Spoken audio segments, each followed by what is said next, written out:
Le débat entre Éric Zemmour et Valérie Pécresse était très attendu par leurs militants.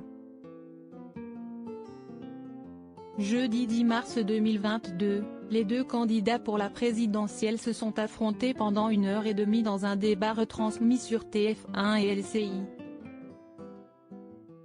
Durant cet événement, ils ont abordé des thèmes comme la guerre en Ukraine, l'immigration ou encore les réformes économiques.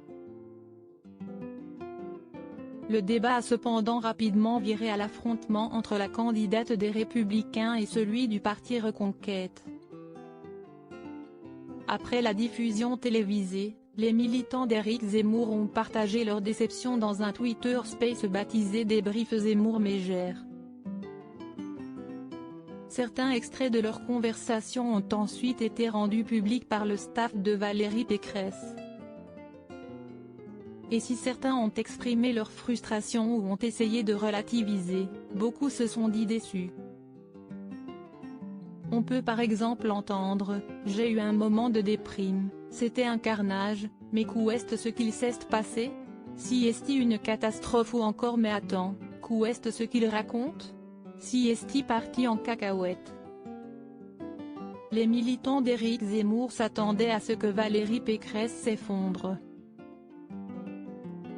Avant le débat, les militants d'Éric Zemmour s'étaient pourtant déclarés très confiants pour le débat face à Valérie Pécresse. Ils s'attendaient d'ailleurs à ce que cette dernière ne tienne pas le rythme et s'effondre. Ils ont expliqué, tout le monde se disait qu'elle allait partir sur une civière, on s'attendait à ce que Valérie Pécresse soit écrabouillée ou les gens s'attendaient à limite la voir partir en pleurant du plateau.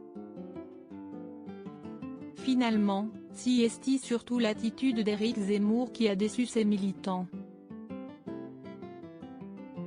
Beaucoup ont déploré les faits que le journaliste et homme politique s'arrête en plein milieu, en laissant des phrases vides, notamment sur de la question de l'immigration. Une déception qui sera cependant vite oubliée par ses militants, qui ont beaucoup d'espoir pour la suite. Loading widget.